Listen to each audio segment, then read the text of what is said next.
We're live? Cool. I'm Arthur Brock, and here tonight to talk about Holochain and Holo and the lessons from nature that we've taken in designing this as a distributed computing platform, what we view as a healthy alternative to blockchain. And I'm in Wellington, New Zealand with, I don't know, how many people do we have? 15, 20 people, something? And I'm hoping for this to be a very interactive conversation. So when you ask a question that can't be heard on the live stream, because the mic is right here, I'm going to repeat it back before answering. We've done a little bit of getting to know each other with the drinks arriving and casual space and stuff. And so it's my intention to actually keep this pretty casual and interactive. I don't have like a slide deck presentation planned. I was just going to see if we should be retweeting. Won't do that right now. So we've gathered up some questions as well. I think I want to start with, just because in deference to the title that Chris made for this, Holochain goes back into some deeper design work. It's really easy to look at Holochain and think it's just another blah blah chain, right? And that's kind of on purpose that we've named it that way. We actually want it to be able to make sense in the crypto space and be able to be seen as an alternative to blockchain. But it really stems from a deeper project behind it called Ceptr, C-E-P-T-R, which is short for receptor, which is all receptive capacity-based computing, receptor-based computing. And there's all kinds of crazy stuff that we've prototyped there and built there, like self-describing protocols and deep-level semantics, and everything can talk to everything with the self-describing protocols, fractal virtual machines. You can put virtual machines inside virtual machines because the receptor is basically a virtual machine. There's all this cool stuff. One of the things was synchronizing multi-instance receptors. And we took that feature out of Ceptr and made a standalone version that we're calling Holochain. So people were asking earlier, is this like a fork off of some other blockchain project? It's not. It's connected to this Ceptr project, which is really all inspired by designs from nature. It's like if we could redesign our whole computing and communications stack based on the way nature scales and the patterns that nature does for resilience instead of brittleness and that kind of stuff, what would that look like?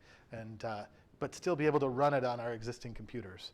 I actually think somebody was asking where I saw the evolution of computing and stuff going, and I think if we get Ceptr going, I think we could even evolve the hardware in some different directions. But Holochain is a little bit more mainstream. We branched that out as a standalone thing, really to basically take on blockchain, to go head to head with blockchain.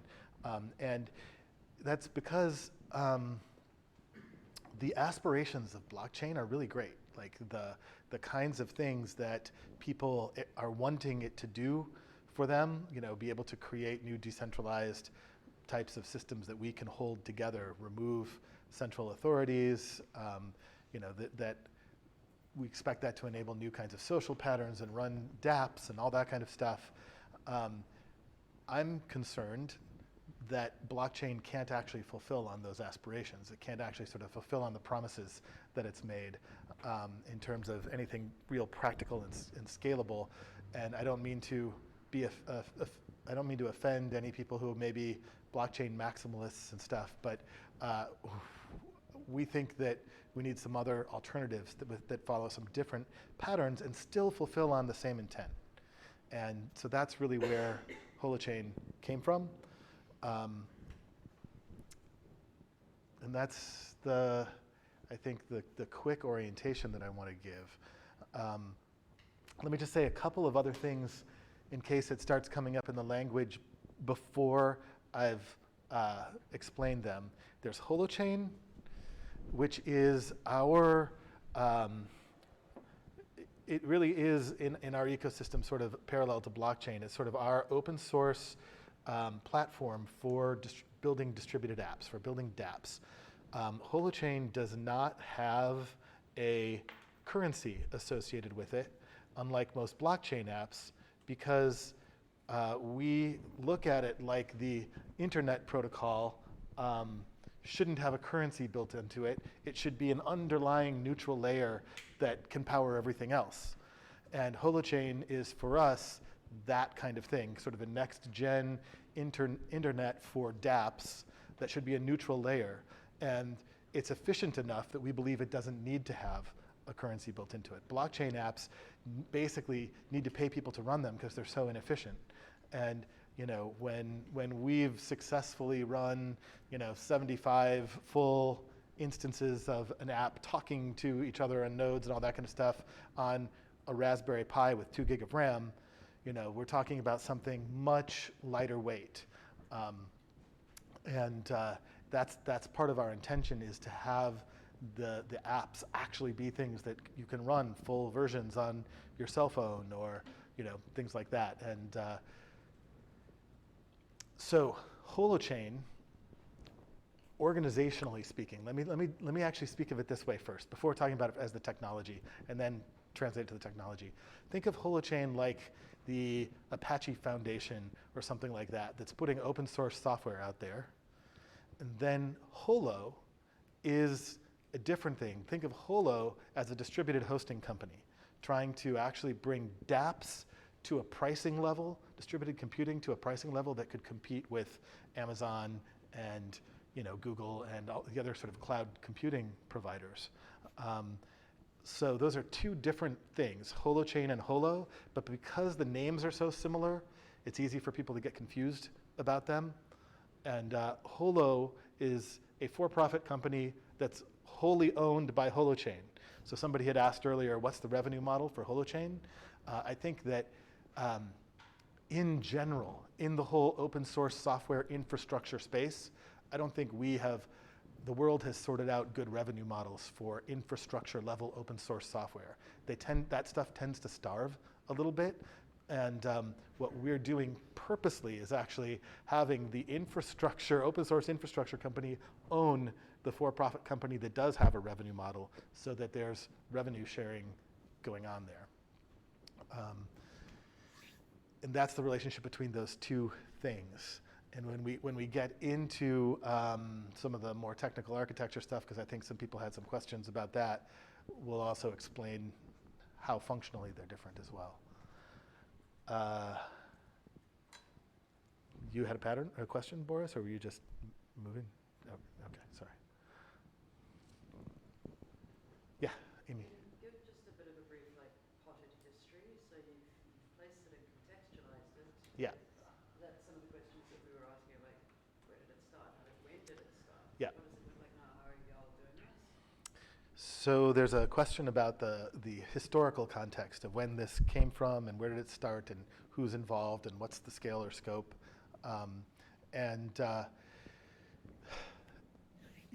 Parts of this go back pretty far in my personal history and Eric's personal history, who is the co-founder with me. But the more easy to trace path past is the Metacurrency Project that we started back in 2006 or something like that. So I've actually been building alternative currency systems as my primary living since 2003. I started building them not as my living kind of in 2001.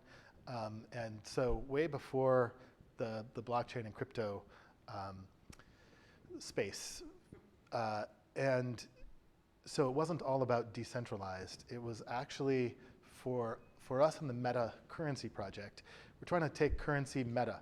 We're trying to redefine the context for currency. And in particular, the mnemonic to remember it by is think of current, like a flow, see, the ability to see flows, the symbol systems that we create to coordinate flows on large scale, to shape, enable, and measure flows. Money is one kind of currency that makes visible exchanges of goods and services. But a college degree is a totally different kind of currency that makes visible achieving a particular level of learning in a specific domain. Makes hiring easier, makes you have confidence that, you know, if you're going to build a bridge, that this structural engineer has the background to do it and it's not going to fall apart, stuff like that, right? So I could go into a lot more, but currency was not really the main interest here tonight, so I don't want to go into a lot more about that. But for us, it has to do with coordinating on large scale, that there are patterns right now with how we coordinate on large scale that you could basically say are eating the planet. And we need to be able to have the capacity to create new patterns with each other.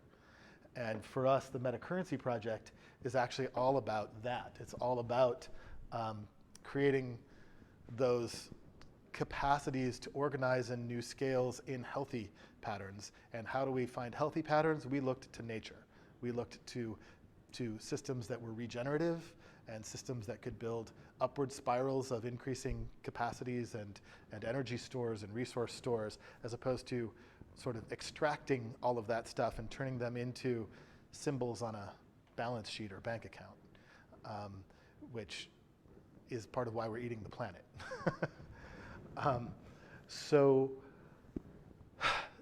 the Metacurrency Project has had a following for a number of years, mostly on like the social change agent side. And we have lots of different materials about this other interpretation of currency and currency design patterns and some webinar type stuff and a bunch of wikis with information and prezis, all sorts of resources. And so we've been trying to help communities and businesses and governments actually create some of these new patterns and healthy patterns. And so in some ways, that's what we're also doing in entering the blockchain space. We're coming in with kind of a totally different agenda than most of the other groups that are about how do we get rich quick with some gambling chips. And we're saying turning the world into gambling chips breaks stuff in the world, and we need to have other things than, so this is part of my thing about blockchain's killer app is tokenization, right? What blockchain is good at is right now is making tokens.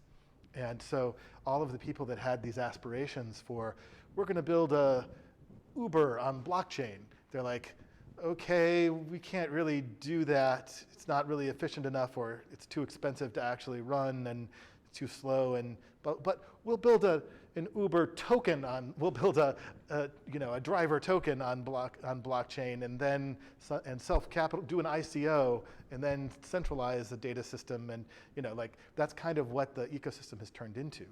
And then you have people that have aspirations coming in to build regenerative things, to deal with carbon credits, or put nature on natural resources and stuff on there. But when you tokenize it, tokens are fungible by design, by nature. Nature is actually not fungible by design. Like this pound of beef is not equal to this pound of beef when this one's an alive cow, right? It breaks the cow. And when you tokenize everything, you start breaking stuff. And this is part of, like, even aside from proof of work and all the energy that blockchain consumes, the fact that pretty much all it can do right now is tokenize everything, we think we need other alternatives to that. And so that's why our focus in putting Holochain out and Holo is on dApps, is on actually shared sense-making, shared computing, shared rules, and then the currency that's built into Holo to pay for the people that are doing extra hosting, extending virtual Holochain space to folks that just want to use a web browser, that haven't installed sort of a next-gen crypto app like Holochain. So basically, if you build a Airbnb Holochain app, and you can only reach people running Holochain, for starters, right? So if you want to be able to just reach grandma in her web browser who is not going to install Holochain, Holo is that bridge back to sort of the legacy or existing infrastructure of the web, but there's centralized parts of that, like DNS resolution and stuff like that. So it's people sometimes react, blockchain people in particular, sometimes react to some of the centralized aspects of Holo, like we have to be able to resolve DNS to a host, that kind of thing. And we're like, awesome, don't use Holo, use Holochain. It's completely peer-to-peer, you know? But if you want to reach people who aren't running Holochain, Holo can be a useful bridge. Sorry, I got off track from the question about the background and the scope and that kind of stuff. I don't know that I can reach the whiteboard anymore now that I'm tethered. No, we're not supposed to cover the sign. Yeah, all right. So one of the things that came out of the Metacurrency Project, so we've built a number of currency systems. We've built a system that actually the Open Money Project still uses parts of, but that was very money-based, and as we tried to get deeper into this current C paradigm, we built something called the Flow Place, which had this XGFL, extensible game format language for defining currencies and plays, you know, in, like, is cricket popular here? I don't know anything about cricket. But it's kind of a complicated game, right? There's like, what? It's lame, but it's popular? I know, it's just that using a baseball metaphor here, I'm not sure would. It got you, yeah, you were doing fast pitch softball, right? So, anyway, like the baseball metaphor that we use is it's like you have all these weird currencies in a game where you're scorekeeping on stuff that are interlinked, right? You get 3 strikes and it's an out. You get 4 balls and it's a walk. You get 3 outs and you switch teams for the inning, you know, and you have 9 innings unless it's tied at the end, and then you continue, and you have all these weird currencies with all these extra rules that all interact with each other. And I know we don't think of those things as currencies, but if you think of it as a current see, like the ability to see a flow, right? That's the whole point. The scoreboard with all that data on it tells you exactly where you are in the game. If you just tuned in on the TV, right, it shows you where in the flow you are, who's ahead, what pattern you're currently in, you know, like, and that's the whole point, is for us to be able to see things collectively together. So anyway, we built a flow place. All this stuff is open source software that we've released and given away. But what we started seeing, yeah? So you're talking about currencies, right? Yeah. I think when most people think of a currency, they think about, you know, dollars in my wallet or coins, Yeah. right? What's wrong with that, and what are you trying to actually fix? The interest in the currency conversation was a little low, I thought, but. Are you kind of abstracting the concept of value or measurement of value? Yes, but not value as in exchangeable value. So part of what we're looking at is that if we care about not crashing the planet, like not just eating the planet, we have to understand, we have to have our currencies and model of wealth actually be connected to living systems. So we have this living systems model of wealth, or sometimes we actually call it deep wealth as well. And all living systems have these different levels of system integrity, and there's different currencies that operate in those different levels. And the current economy is actually not in any of those. The tokens, so for example, if we just, let's start at the relationships level just for a moment. Bees, you know about colony collapse and some of the problems we're having with honeybees and stuff. Bees actually are connected to production of 80% of our food supply, right? It's really interesting actually when you talk to some people who don't necessarily know about this and you talk about colony collapse or something and they're like, so what's it matter? So honey gets more expensive for a while or whatever, right? That is looking at a parts and products level only of bees and what it's gonna cost in terms of gambling chips called dollars or whatever, right? But when you look at bees and their relationship to the whole ecosystem, that's a much larger realm of wealth, right? Does that make sense?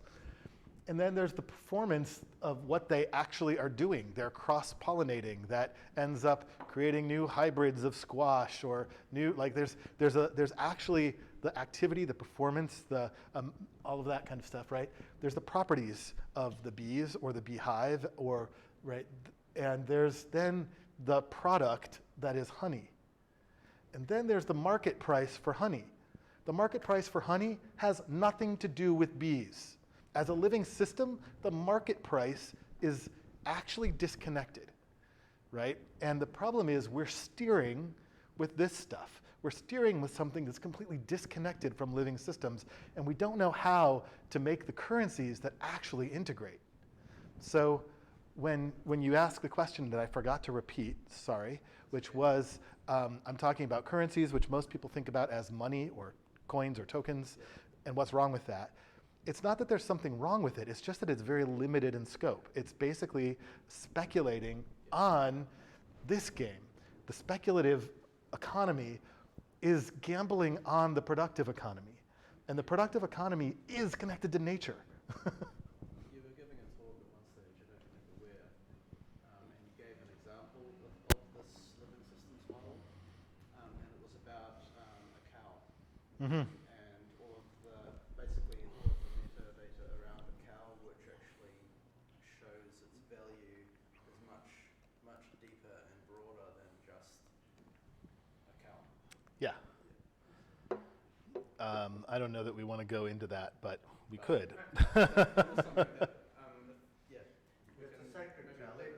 It's a sacred cow. We don't want to mess with a sacred cow. So talking about the currencies then, how does the currency conversation tie into Holo and Holochain, and how is that relevant to the talk? How about we make visible some examples here first, and then talk about how that goes beyond tokens and why it matters to really be able to do dApps that go way beyond just tokenizing stuff. So you guys get speculative wealth and the level of dollars, coins, gambling chips, basically. You guys all get tradable wealth, commodities or parts or products that come from the ecosystem. Measurable wealth is a little bit different. Actually, I'm going to use a human instead of a cow at the moment. So you, as a human, if you have adequate nutrition, produce a surplus of blood, such that you could donate blood, or you could sell plasma and platelets. Or do you know anything about this stuff that you can? Okay, so that's a product of you as a system, right? A physical system. We're not talking about your creativity or your labor at the moment. That blood is of a particular blood type. The blood is technically tradable. You can sell that. The blood type you can't trade. We can't trade blood types. The blood that you give is of that type, and the wealth of having knowledge of the properties of blood is what makes this product valuable. It makes it so that you can do a blood transfusion without killing people, right? Without having this wealth of understanding and being able to measure the blood types, you couldn't do blood transfusion. This wouldn't actually have value in that, at least outside of your body. It wouldn't have interchangeable value. It wouldn't be tradable, really.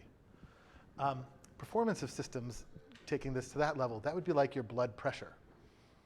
And performance of systems, all you can do is like real live time comparison of things, because blood pressure actually changes. You measure it, you get a snapshot, but you eat something salty or you get angry, and it's different 5 minutes later.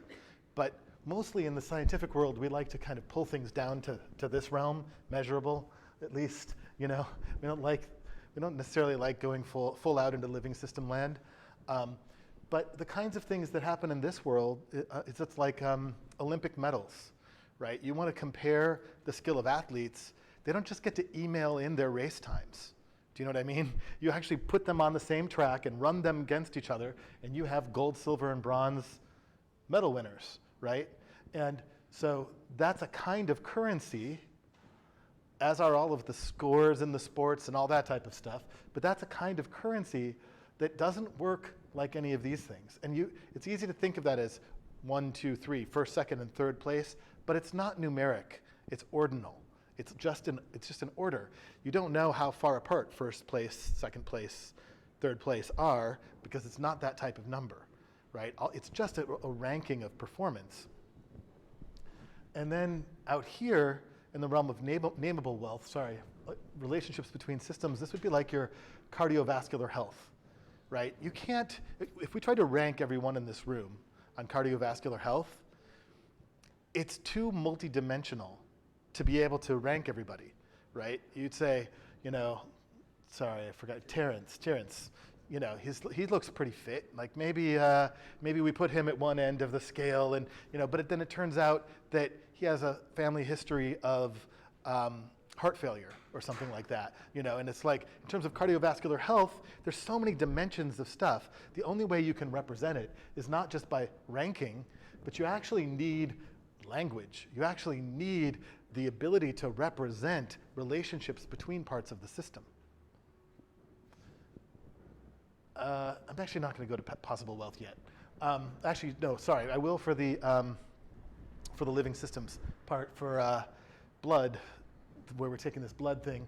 The evolutionary capacity of systems would be like the fact that we can install a pacemaker, do a heart transplant, train for a marathon to alter our performance. So the evolutionary capacity actually involves having the modeling of the living system's wealth such that you can change things at different layers to enhance the wealth. That you can change a part out, right? So that you can do a heart transplant, that you can alter the heart's performance with a pacemaker, that you can, right? The ability to model that is what lets us do that. That's not original equipment. That's not OEM, right? A pacemaker. That actually keeps people alive. That's an evolutionary capacity that humans weren't born with.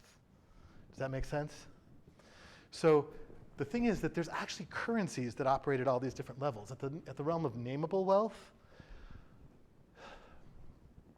do you remember when food was just food?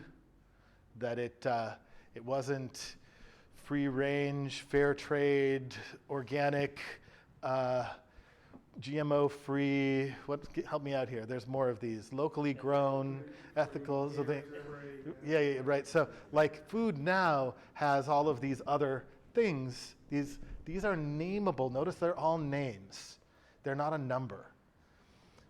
These make visible things that happened in the production of that process, relationship between that food and how it was produced, so that you know that the coffee you're drinking didn't involve slave labor, or the apple you're eating didn't involve spraying pesticides all over the land or whatever, right? So when you're holding the apple in your hand, that's really hard to tell by looking at the apple.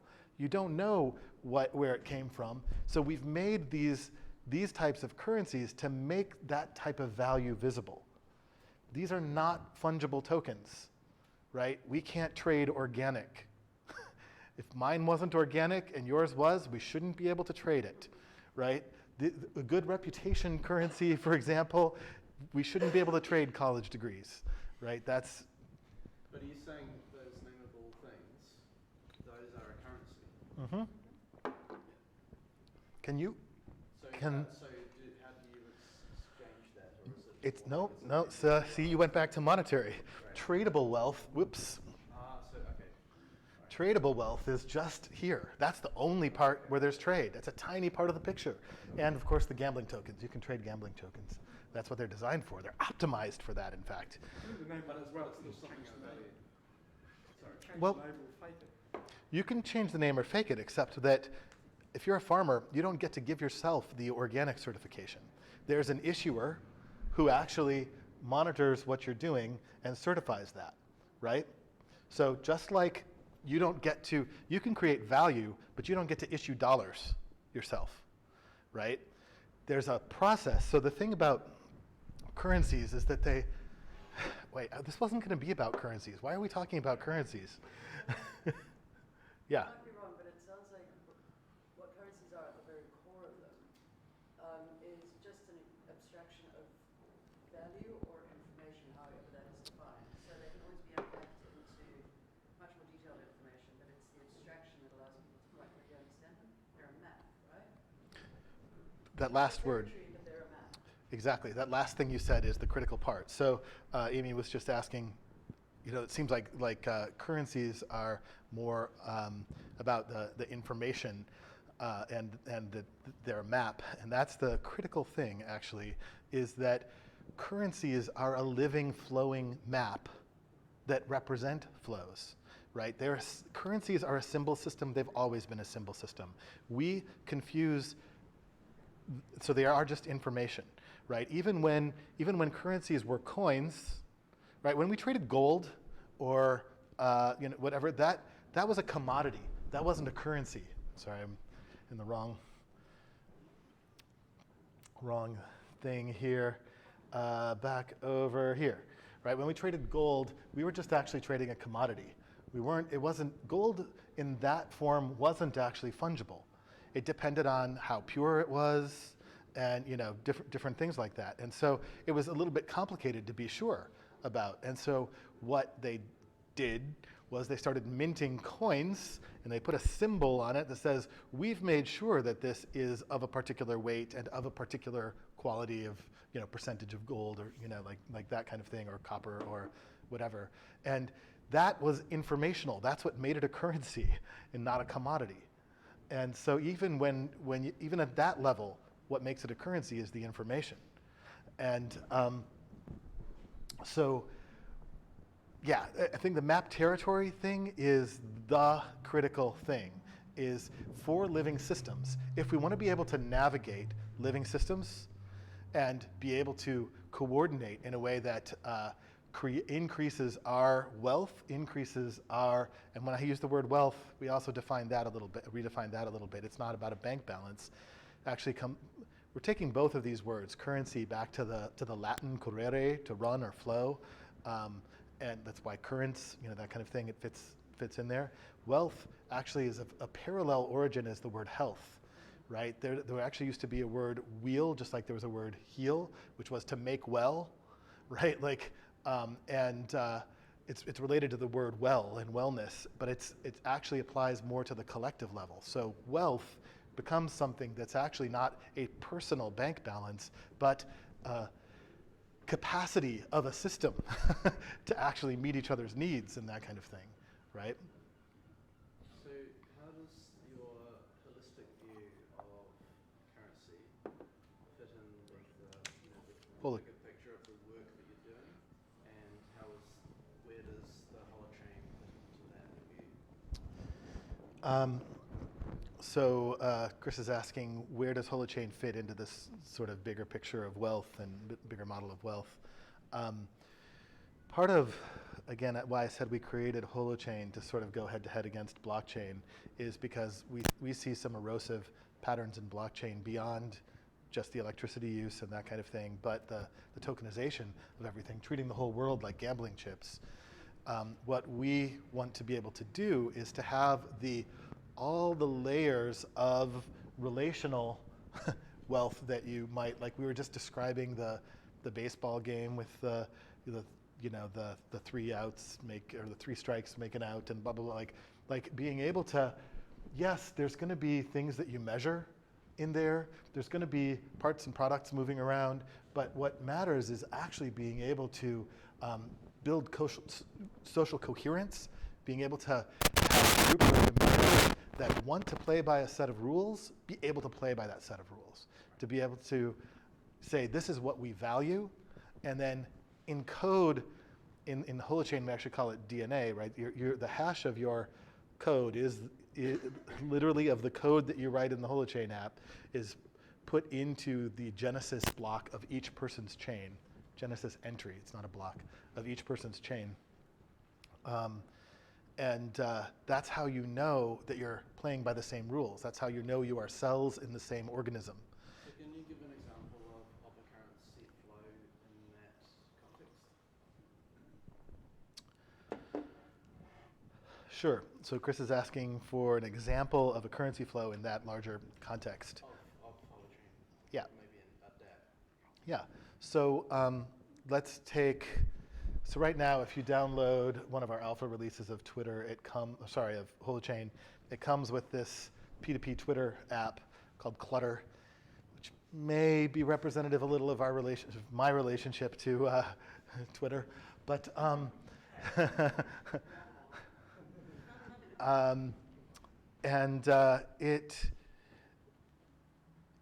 so there are flows and there are metrics that you can do. There's flows of information, trends of topics, there's numbers of followers, there's like all of those kinds of things are indicators of patterns in the space of clutter, of a Twitter clone type of thing that is about information sharing. So it tells you things about how large is this person's voice? How large is their audience? What are they reaching, right? So it embodies particular values, maybe not deep living system values because it's Twitter may not be that deep a living system, but it is a community, and a community is a kind of living system, right? So where does Holofuel come into the mix? It doesn't in that example. Holofuel is if you want to bridge to grandma who's not running Holochain, how to pay hosts to do that bridging. That's all Holofuel is. Now, once you have a cryptocurrency on Holochain, you can use Holofuel for other things, right? In fact, every dApp running on Holochain that has been Holo enabled has Holocurrency modules already installed, so it basically is like every website coming with pre-built e-commerce, right? Crypto e-commerce, if you will. So people will probably use it for other things, but that's the core purpose of the currency is hosting fees. So what does a Holoport do?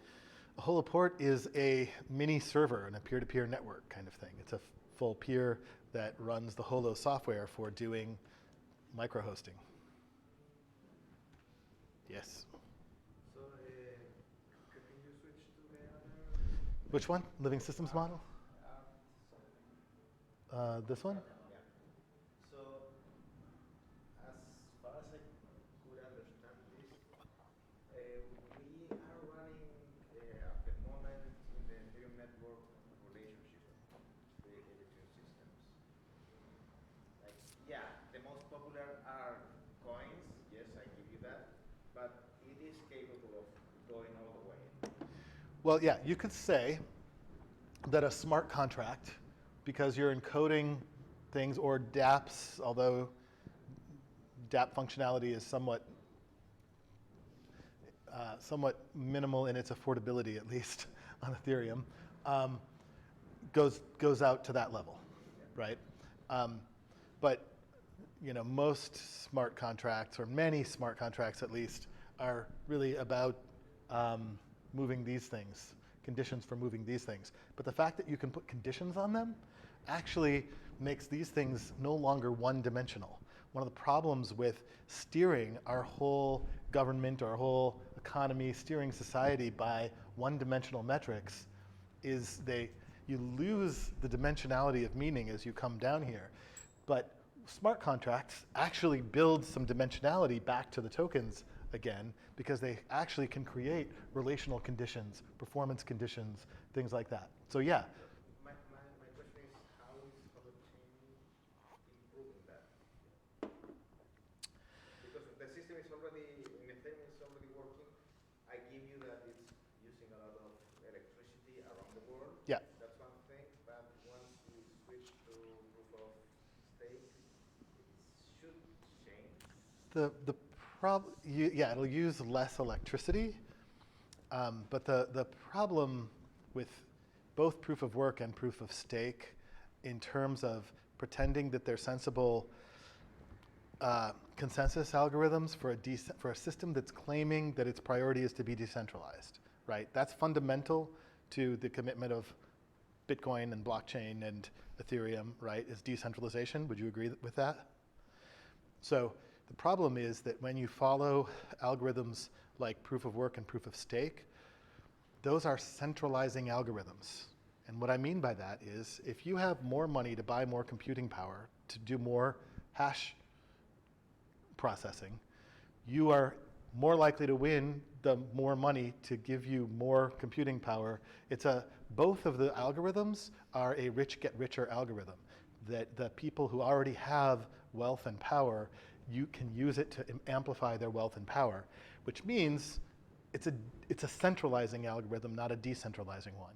So although proof of stake will reduce electricity, Bitcoin got more centralized than dollars way faster. It's like Bitcoin kind of reproduced all of the problems with national currencies, turbocharged speed, right?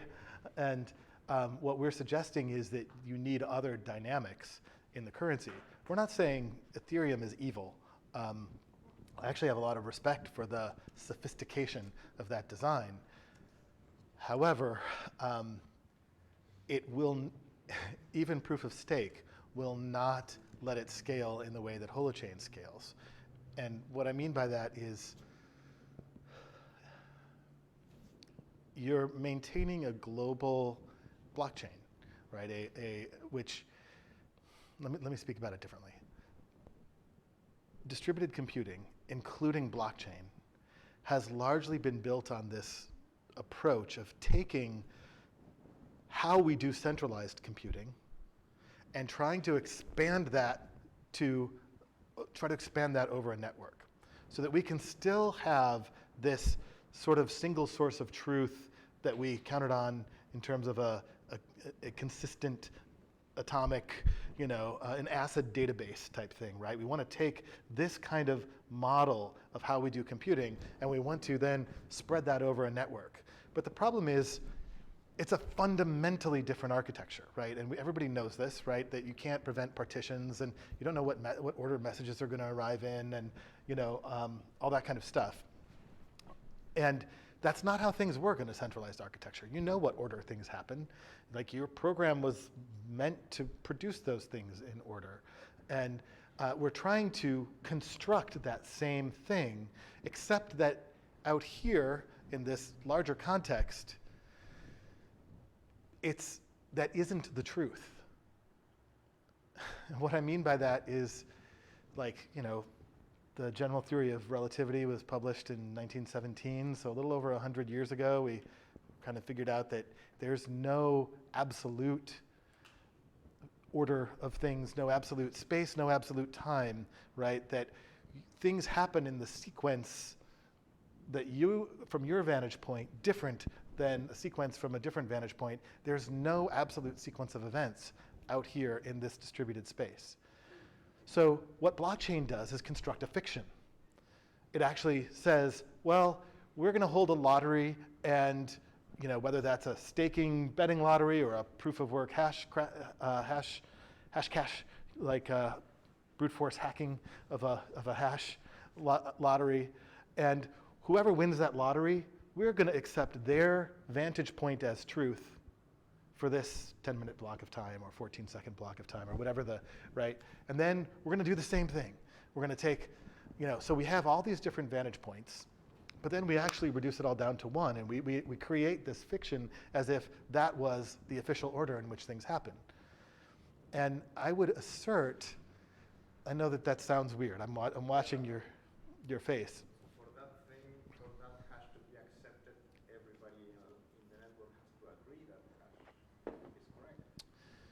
They have to agree that the hash was correct, that the work was done.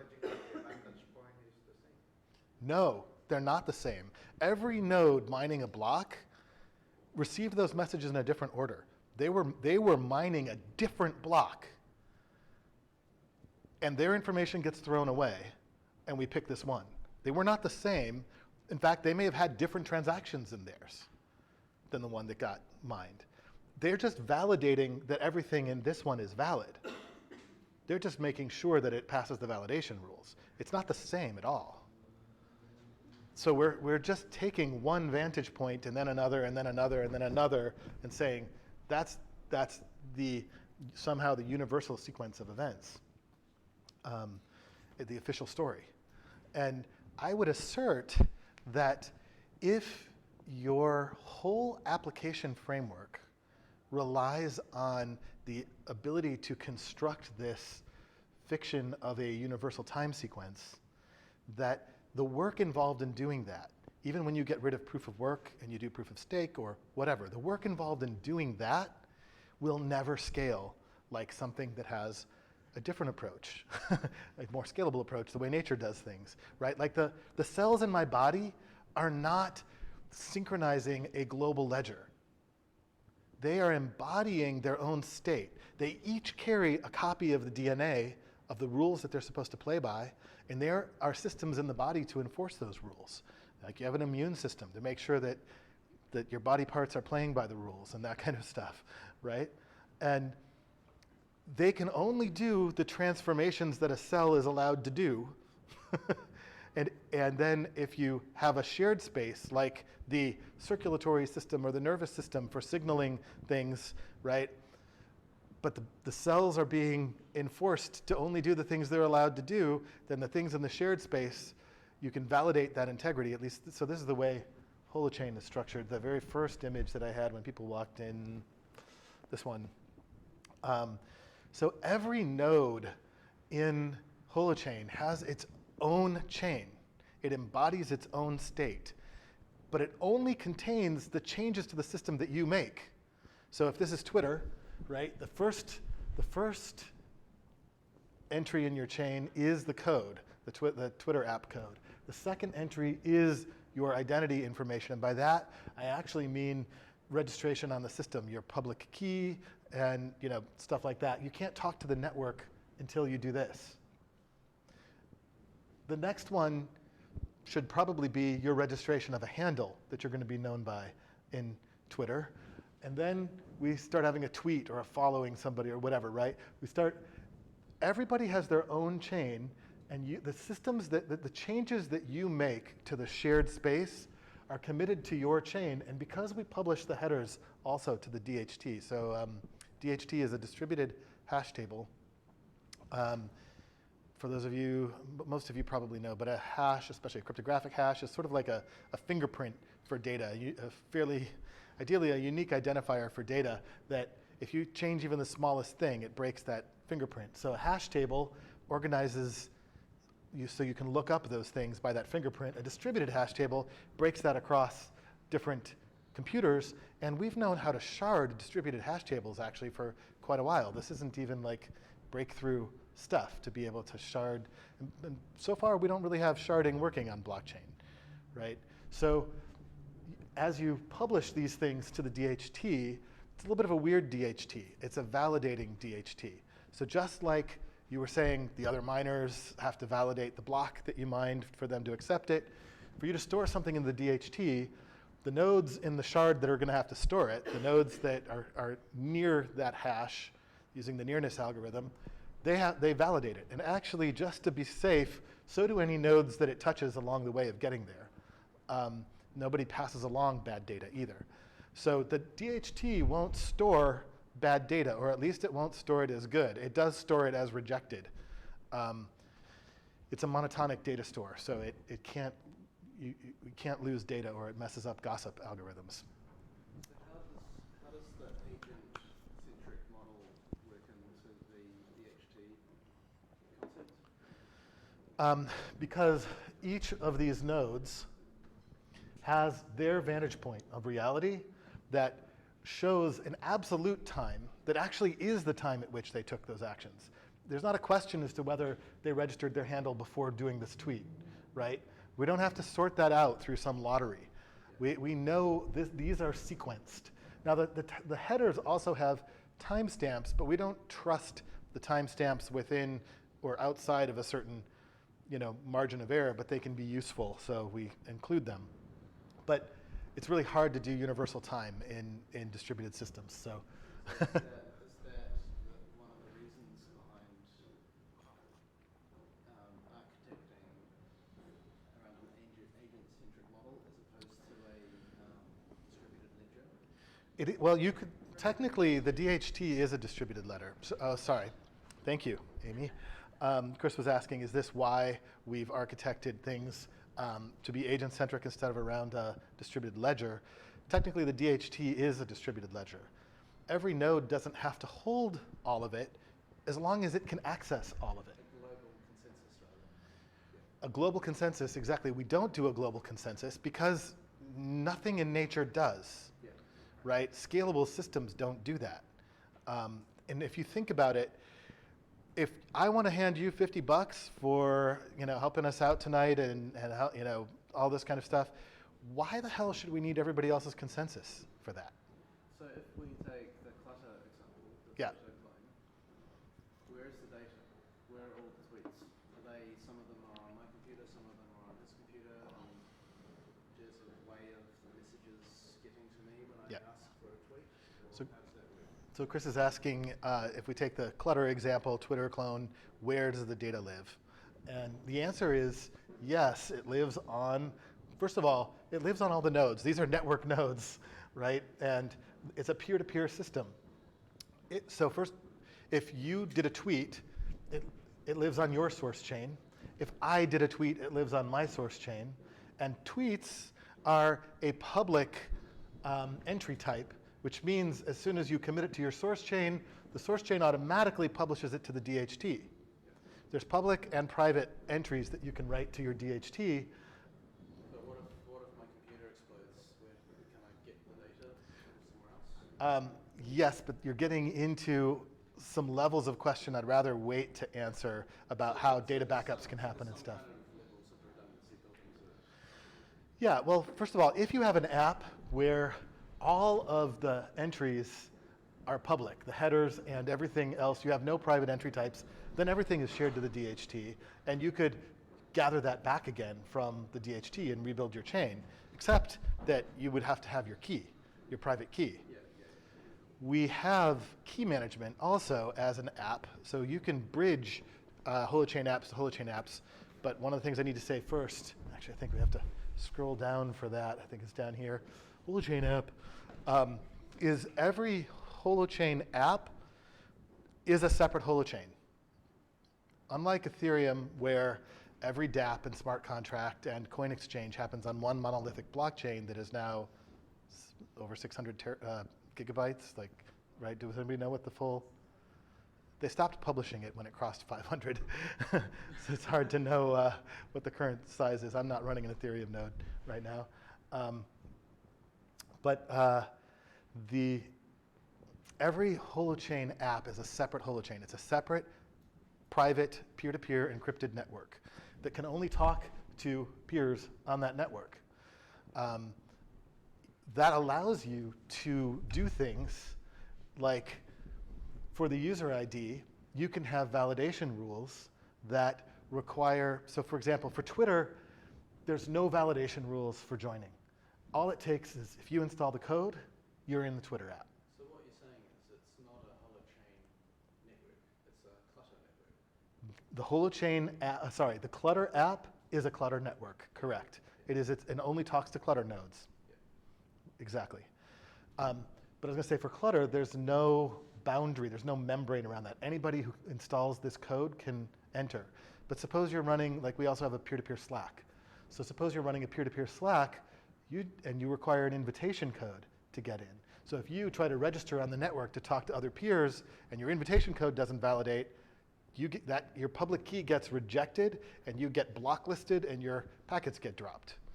Right? So that's part of the immune system part of things.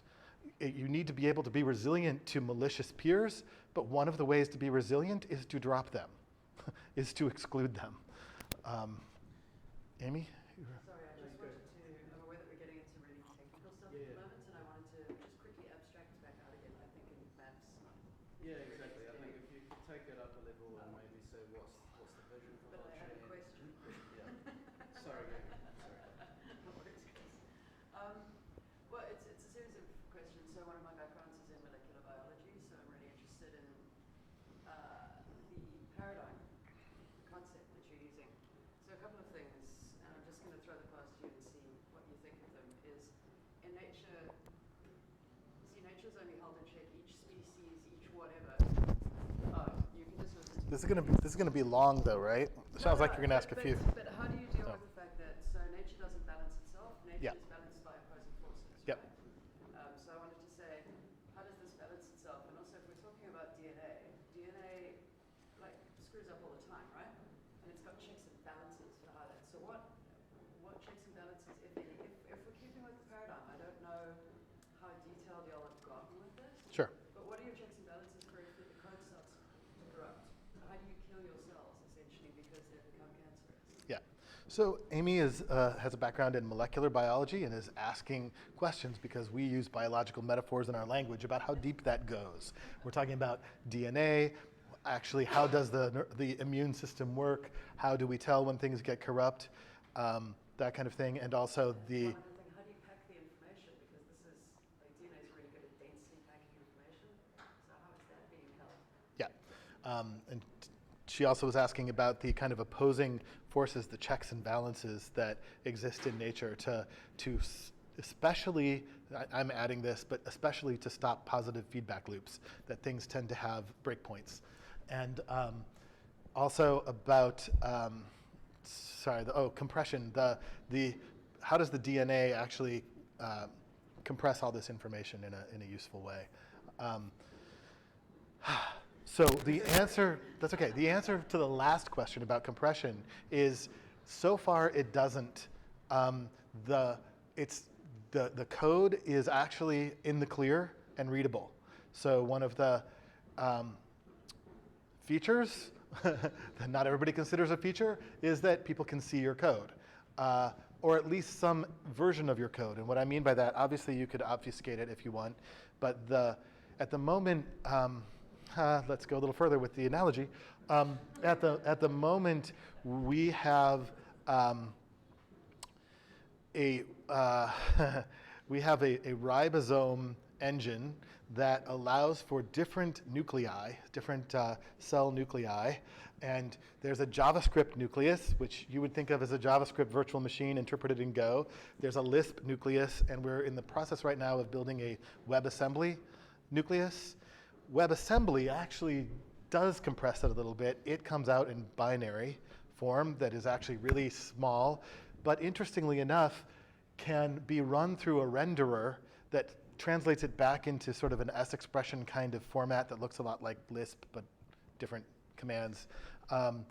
And there's about 40 or so different languages that compile to WebAssembly right now. So not all of them super reliably. The only the ones that are considered super reliable are Rust, C, C++, TypeScript, AssemblyScript. I think those are some of the main ones, but there's test compilers for other flavors of JavaScript, and TypeScript is a flavor of JavaScript. And even Go has one that's not very good. And I mean, there's a bunch of different languages, and that's kind of, I think that's growing.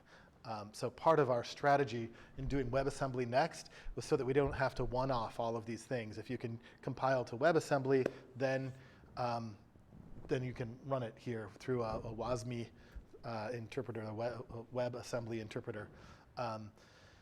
Is the ribosome that wraps that nucleus. So, and it's actually called all these things, by the way, in the code. I'm not just making up those things right now. In fact, within the DNA, modules are called zomes, short for chromosomes. And anyway, so we kind of go a little far with this. Like we take it seriously, actually, in terms of what inspires the design. And so repair? Repair. So one of the things is that the whole point of the cryptographic stuff is for being able to validate data integrity. So it's just like when the RNA, you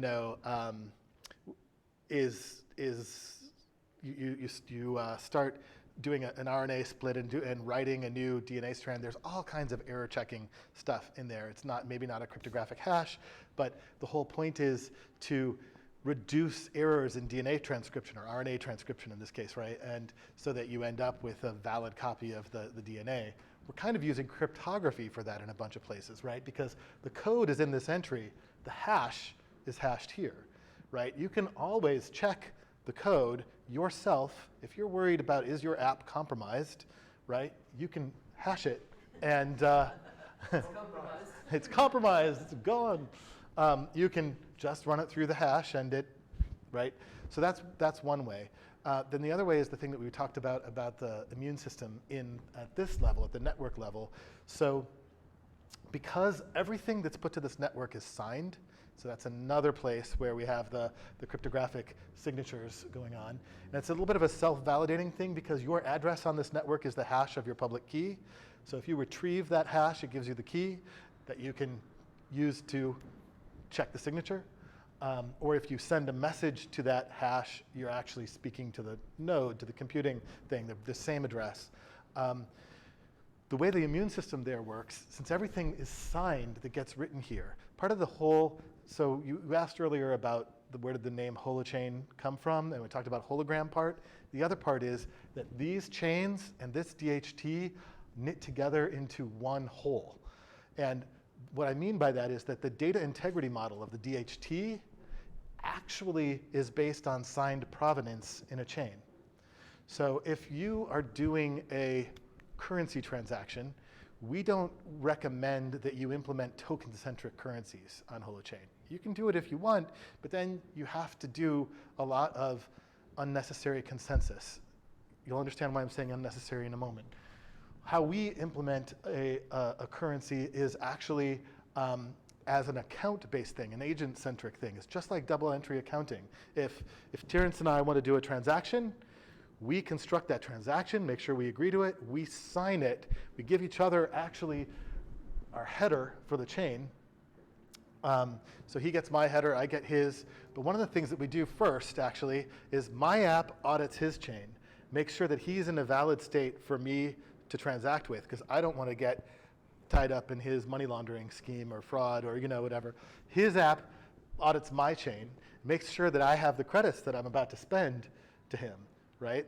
And how do you make sure? Well, it's pretty easy. You just plus minus all the transactions depending on which side I was on, and it shows you my current balance, and that's super fast calculation. It's not actually very hard to audit somebody's chain. So first of all, you don't necessarily need global consensus when you can audit it yourself. And the other thing is that if one of those earlier transactions he was cheating, and then when that gets published, like he did a transaction with somebody else that hacked their code and didn't actually have the credits, right?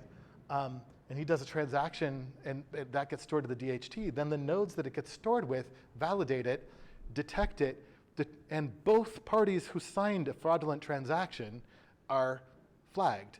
So this is where we're coming back to the immune system. So what we call that in Holochain, we depart from maybe we should call it white blood cells or something, I don't know, but we depart from the biological language here. We actually call those warrants. We use your signed evidence, you cryptographically signed that you just cheated. We use the signed evidence to construct a warrant that then can be circulated to other nodes, and other nodes validate for themselves. They say, is the person creating this warrant lying and trying to kick somebody else off, or is the person who the warrant is about, because it's all signed, right? You can't fake it. You know that it came from somebody at least in control of that private key.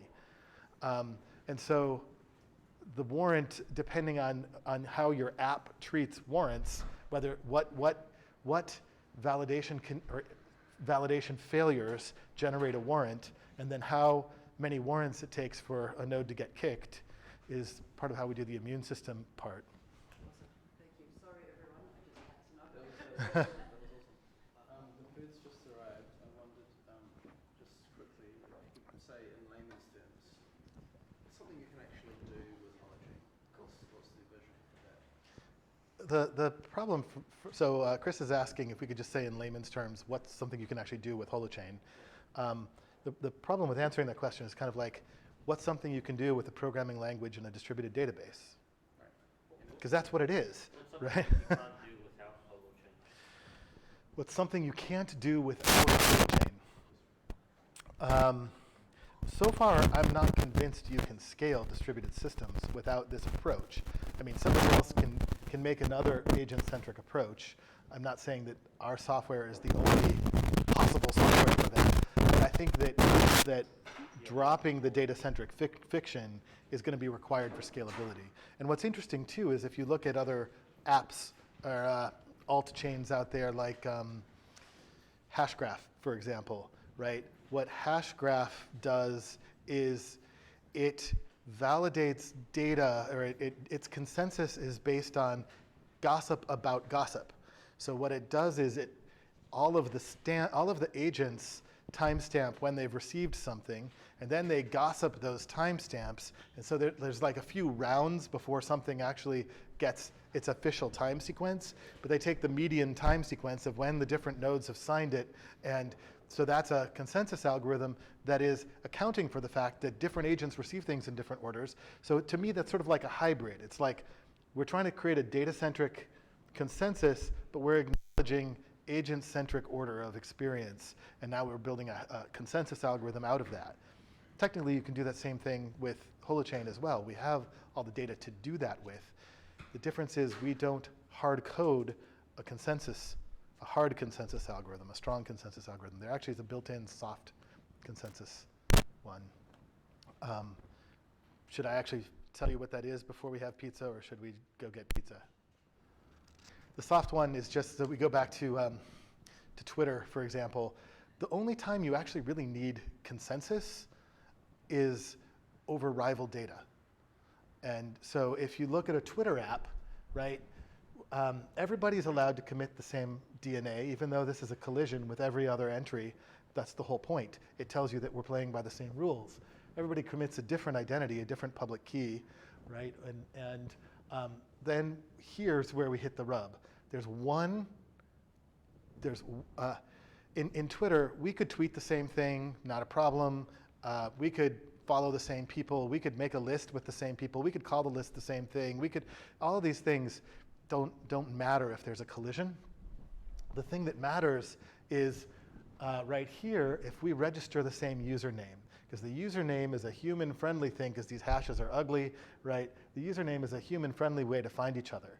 And so if I registered the username kittycat, and then Boris, you joined the network a month later and try to register kittycat, you'll find out that there's actually, the network has consensus in that the shards where that hash is going to go that are holding it, they already have that data. And when you try to insert that data, they're going to say, sorry, that's going to fail validation rules, saying that name's taken. The problem, so that's the soft consensus. It has to do with saturation in a shard in a neighborhood, right?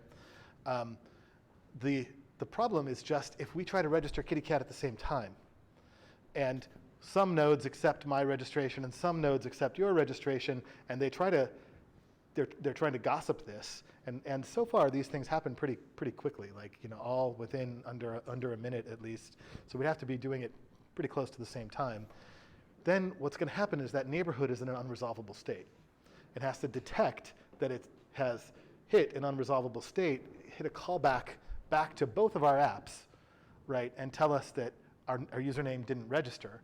And now what we're suggesting is, we're suggesting that you should not hard code a consensus algorithm here, because this actually is to do with the nature of the agreements in your community.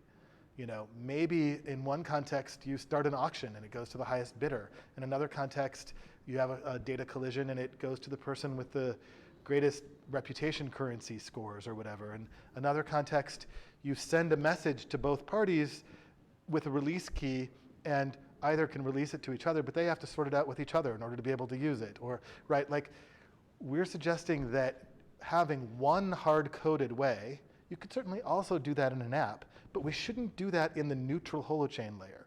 Like that should. Is it sort of depends on each? So you have different holochains for each app, as I understand.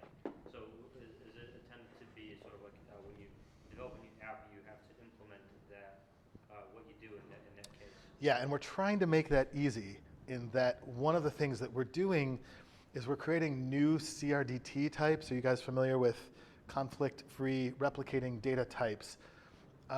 It's not it's not a data type like an integer or float or string. It's a data type that actually has to do with how process is dealt with how you can reach strong consensus in a distributed system. And because we have time ordering in these chains that is absolute, that is relative to this chain, but we know it's reliable. And because we have digital signatures and all that kind of stuff, we're able to create CRDT types that don't exist currently. Like, for example, the Twitter handle thing could be a single author data type, which means the first person who registers it becomes the only person who can use it, who can link things. I didn't mention, it's a validating DHT. It's also a graphing or linking DHT. You can hang links to things off of entries in the DHT. So off of my handle, I should be the only one who can post posts, my tweets or whatever, you know, that kind of thing. So if you make it a single author data type, then we can have Holochain do a whole bunch of validation rules for you so you don't have to write them, right? The problem, again, for a single author data type would be if we can't saturate the neighborhood and we have a collision, then you have to supply a callback function for us when that collision happens that we can call back, and then you're going to resolve that problem. We're not solving the problem, we're detecting it, and we're enforcing it everywhere else where it's not a collision.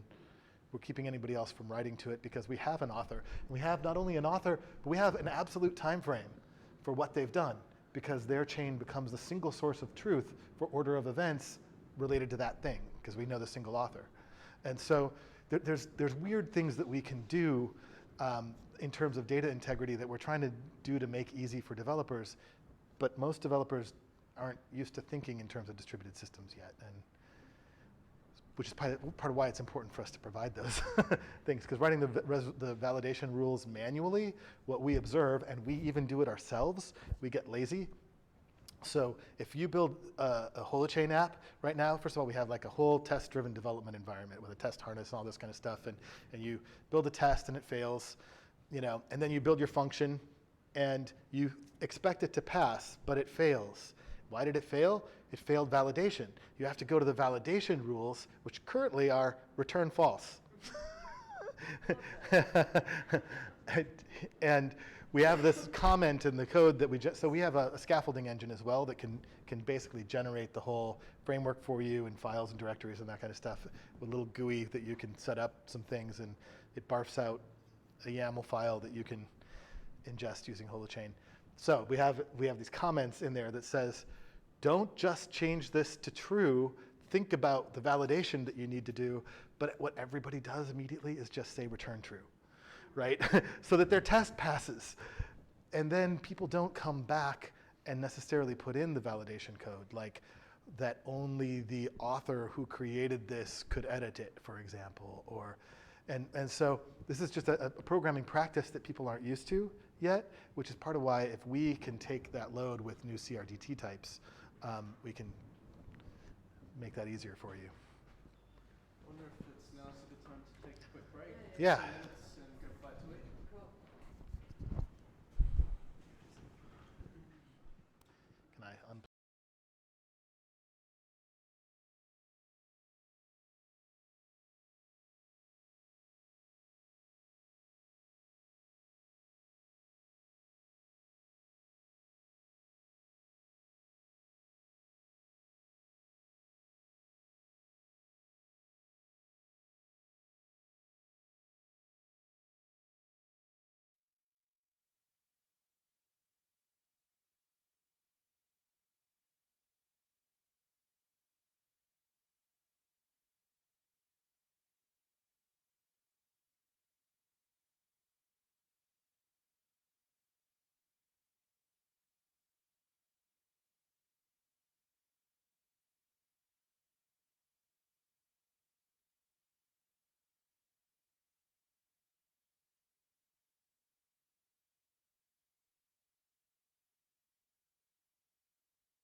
Connected.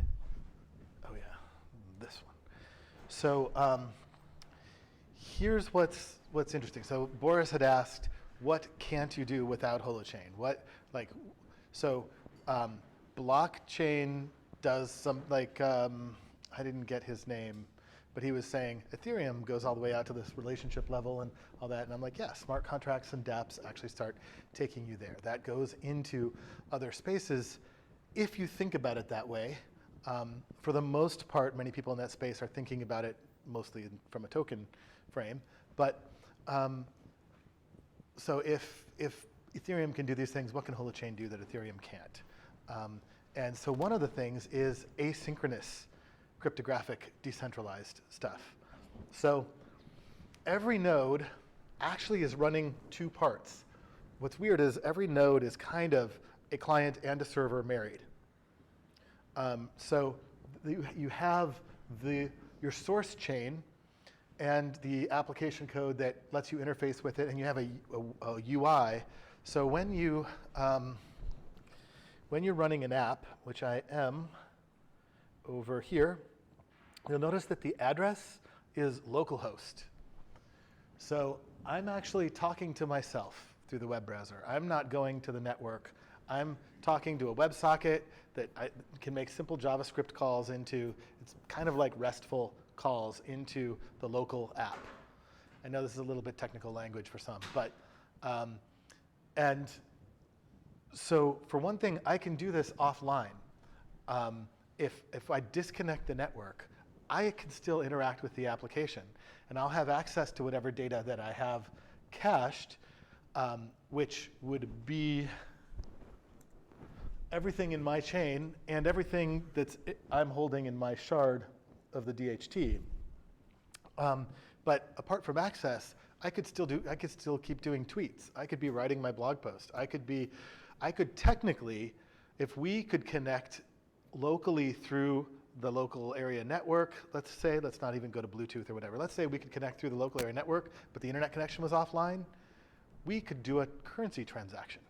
Now that currency transaction, there's risk in doing that currency transaction because you don't have the rest of the network to validate it. And having the network to validate is useful. It's best to actually only do that with somebody that you have some kind of continuity of relationship, like a store where you know where they live. You can come back to the store tomorrow and say, you cheated me, or whatever, right, when you go back online.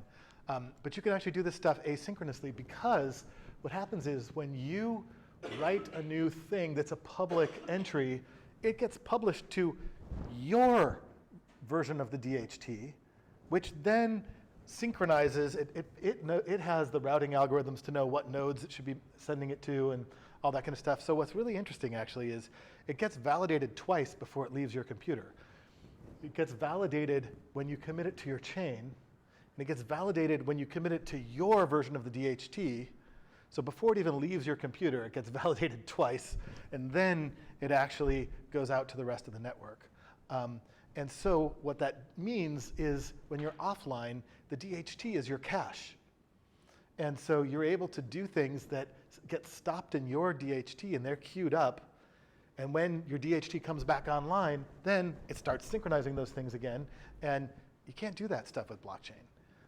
It just doesn't have that resilience. And one of the examples we were talking about as well was if you're running Clutter, you're running this Twitter app, and somehow all the trans-Pacific and transatlantic cables go down and satellite connections. And if you could actually partition the continents so that they couldn't talk to each other, pretty much you wouldn't notice. It would keep running.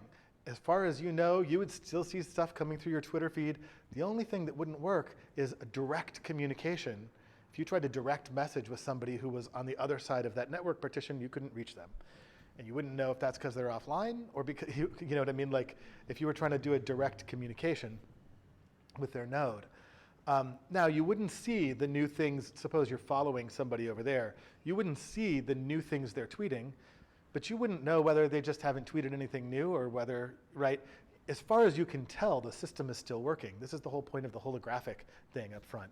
And then when that connection is restored, all the data is just going to finish saturating to the rest of the neighborhoods and that kind of thing.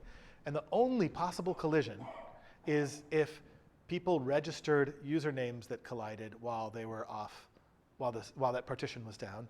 But because part of the neighborhood, because the neighborhoods are randomized, they're not geographical, they're randomized by hash geometry, not by network geometry. part of your shard was going to have been, you know, on the other continent, and part of their shard was going to be on your continent. And when you try to reconcile again, you'll have that kind of resolution problem, that collision that we talked about earlier. And so the only problem is you might have been using that Twitter handle for an hour or a day or whatever, and then you suddenly get a message back saying, hey, there's a collision. You don't actually own this handle. And now you have to, you have to resolve that. But if that's as bad as it gets, like, that's pretty resilient. And that's part of the whole point of designing things from the patterns from nature, is creating that kind of resiliency. So David was suggesting,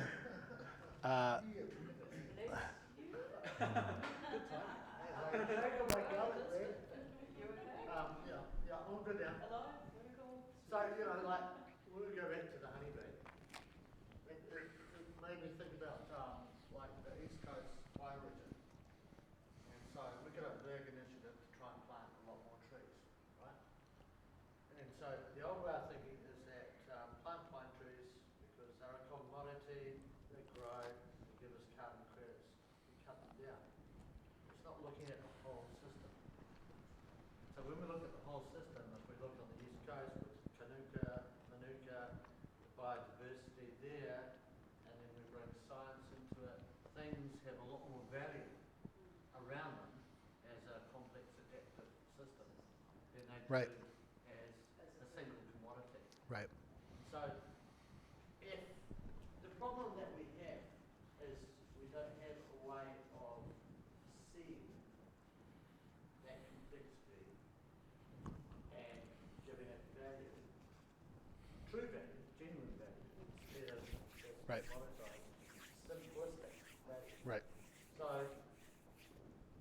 we need to get to the point where we're starting to build tools that are going to tell both the story of those things and also the science of the effects of the roots in the soil, the siltation of the rivers, and all of the other stuff that flows from there. So could we do that with Holochain? I just jumped straight to that. Did you need to Oh, I jump just in? wanted to say, sorry, this is a quick question to Dave, but possibly to, sorry y'all, I'm chatty. Does anyone know here, including Dave, about ecosystem services? As a relatively new field, you nodding? Yeah, of course you do. As a new field of science, so the idea is that rather than saying, I don't know, businesses pay for their power. Let's take the simplest thing. Businesses pay for their power. They don't pay for the water. People get upset when they're not using roads and blah, blah, blah, blah, blah. Ecosystem services said, we live within a living system. We're not saying that people have to pay for the air. People have to pay for the marshes that are cleaning all the water that we end up using. The siltation, the roots, the mangroves. But how do we assign a value to it? So if nothing else, in the system, the economists take it seriously so costs aren't getting externalized. You know, so it's not a business going, well, my only costs are, well, a lot of, we see it a lot in gender theory. Someone is like, I made it on my own. It's like, no, you didn't. You were provided an education, you had roads to use, you had, if you were lucky, you had family to count on, you learned how to read. That's the ecosystem services stuff. So it's capturing that. That's your last kind of two things. Like that's a service, but does that service have a modality for running? A way of doing those things in real time. And That would be cool. because That's the flow, right? well, with part of what we're talking about here is the agileness of being able to create things without too much risk, because we're talking about nano application in a lot of ways. And Yeah. so a lot of the problems that we face here is that anything that we're going to do that's outside the circle, outside the square, I should say, is perceived as risk, and we don't have the investment or the willingness to invest. Although we know that the cost of putting the risk back and waiting longer, as come out in the Westpac research recently, is going to cost us a lot more if we leave things till tomorrow.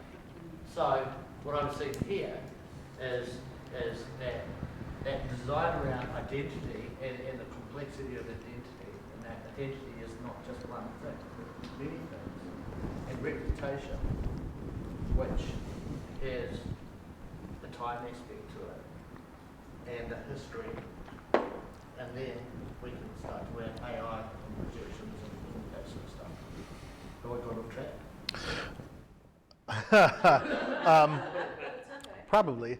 I mean, I would say that the short answer is that having a programming language that can run distributed apps on a decentralized data engine doesn't magically solve that problem for you. It helps create some fabric that can run outside of more centralized powers, governments, corporations, or whatever. But it doesn't solve that problem because part of that problem is the lens through which we look at that world. And even the ecosystem services story that Amy's telling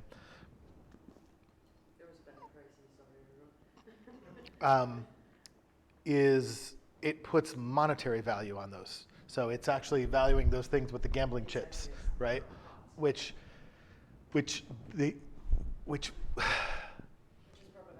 exactly, because what happens is businesses and governments make decisions based on time cost of money.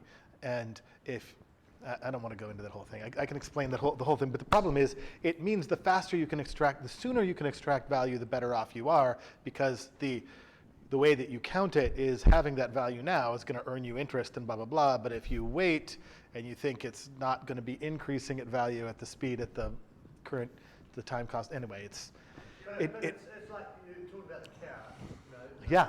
A slice of steak is compared with a living cow. And so we have this little legal thing that's popped in now with the personification of the Uruetas and the Whanganui River, and then Mount Taranaki. Yeah. And so that's... See, now that goes to a different level. Exactly. Yeah. That takes it beyond ecosystem services. When you have the when you start giving person rights to nature, that's a relationship level thing, right? And so now you've taken it to a different level. The problem is, I don't know that anybody knows what to do with that. It's sort of very abstract and theoretical at the moment, as far as I know.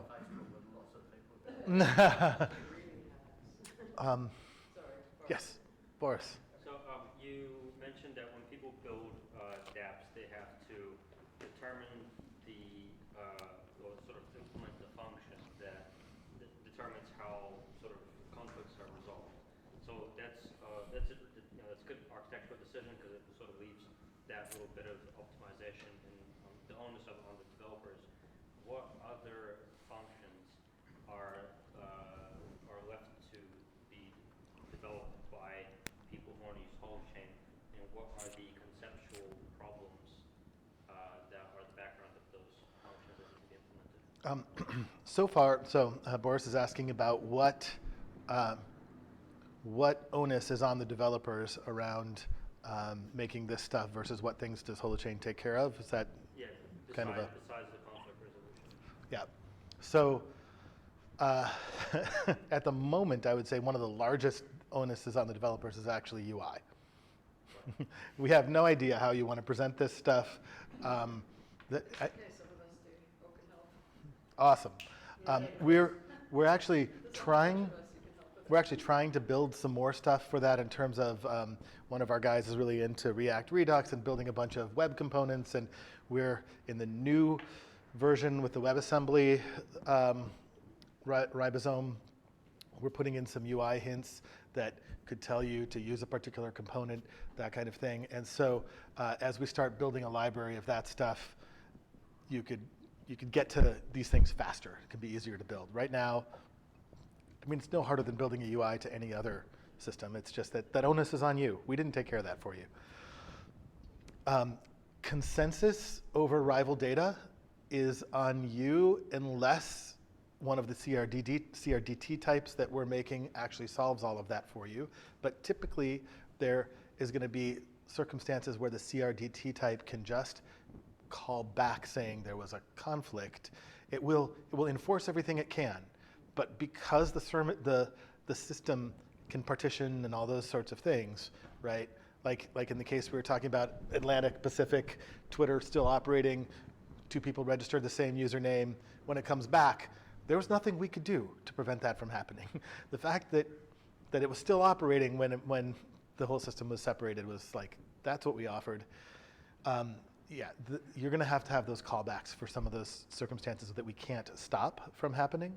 And there's other things you can do, like the hashgraph style consensus. If you want to use metadata about data to put in automated resolution for those things, like one of them registered 5 minutes earlier than the other one, and we're just going to trust that half of the network that timestamped their stuff when they signed it and say enough other people timestamped it that we know it's not just his clock time or her clock time and their clock time. So yeah, that. So for Flutter, for example, do you provide like an opinionated working example of an implementation of those Yeah. resolution functions? No, because we haven't built the CRDTs yet. That's why I'm saying that's one of the things coming out in the, so we don't have the callbacks from having detected that. The CRDTs are just one of the newer additions to our white paper that's coming out in this next version of the WebAssembly ribosome. Those aren't built yet, so I have no examples of that to show you. I can show you examples part way to that, but. So like a burning development, is that like a burning development feature to sort of build up I don't think it's library of C? burning. I mean, there are other things to me more burning where, like, I think a lot of crypto heads would not be very impressed by the fact that, like, right now the private key is stored in the open on your hard drive and not password protected, and like there are things that are burning things that we just need to harden the security and the platform and stuff before we that really need to happen before we undergo significant scrutiny.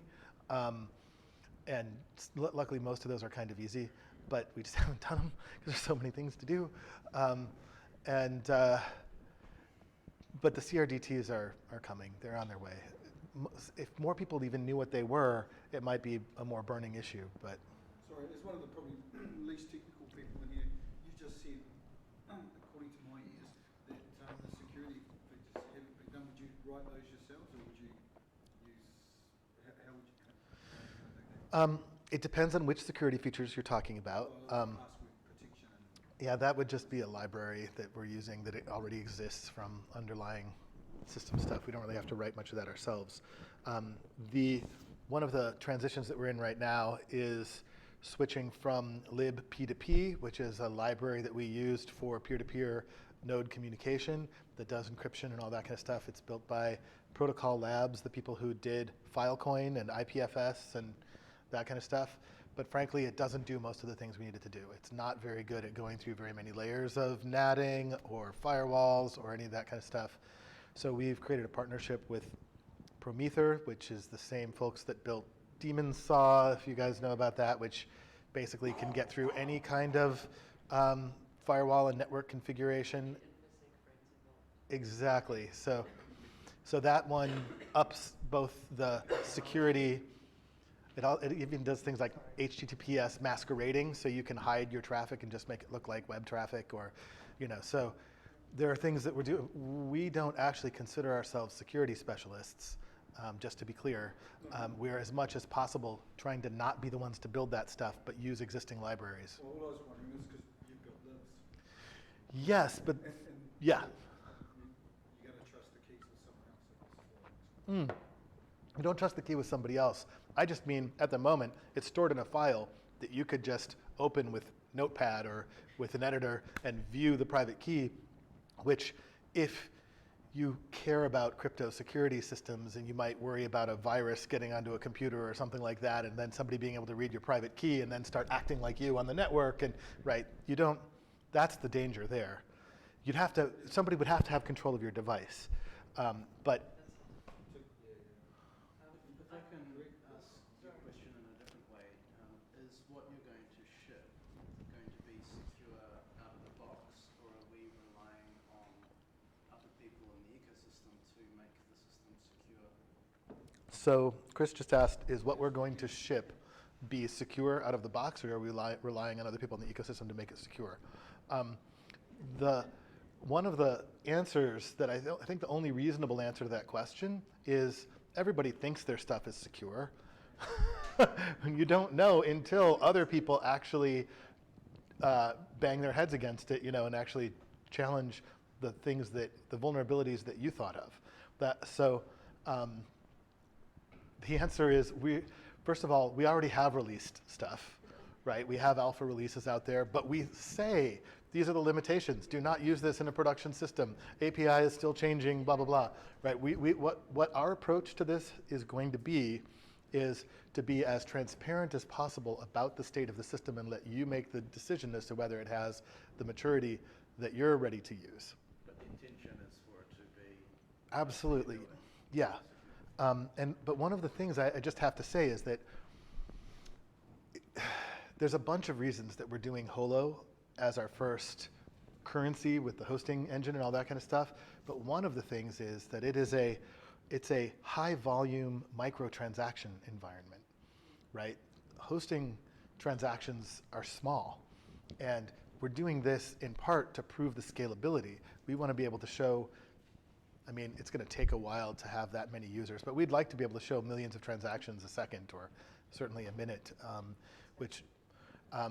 but the other thing is that for the initial release of Holo, we're probably actually going to limit transaction size, and for the initial release, probably limit it just to the hosting transactions so that we have a place to have people bang against the security and that kind of thing, and all they can do is very small transactions, and they would have to be able to do many of them without getting caught, which is less likely. I can interject on that. So you're kind of getting into a roadmap. So there has been a couple of questions on the stream.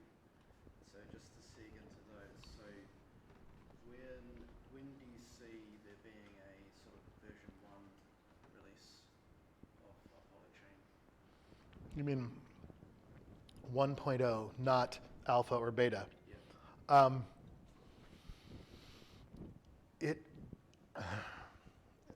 It depends on how much it keeps evolving.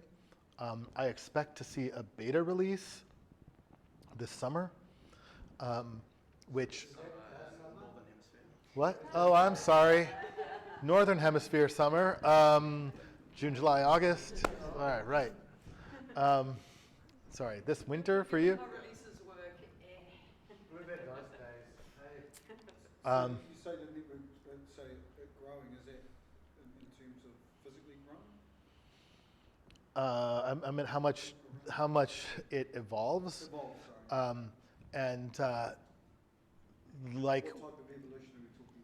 Well, like we just went back to do this refactor of Holochain. So we've released a few alpha releases already, and we're just going back to do a refactor right now in preparation for Holo.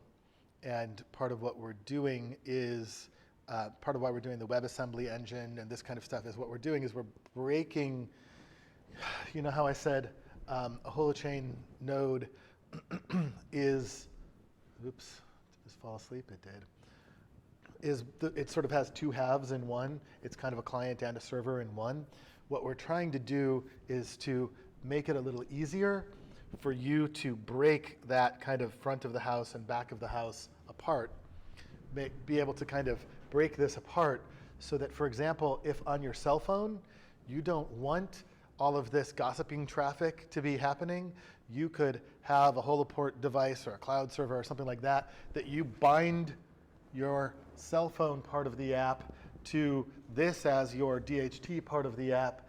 And part of why we're doing the WebAssembly engine is that what we're refactoring right now is we're actually rebuilding portions of the system, and probably the entire system actually, in Rust. So there will be a Go implementation, which is built in right now, and a Rust implementation, but Rust compiles to WebAssembly, which means that all of that can run in the browser.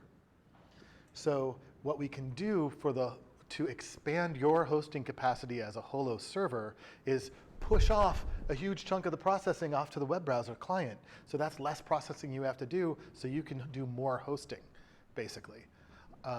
So there's it depends how many times we do those kinds of refactors. Like we've just done 3 alpha releases of the Go version. Now we're doing a refactor, and we're going to basically have to re-alpha right now in the Rust version. Now it's going to be a lot faster because we've already built it before, but it depends on how many of those things we do, right? So.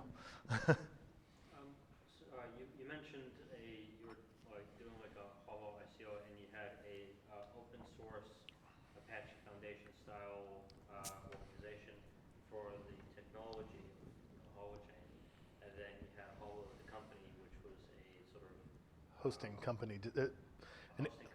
Yeah.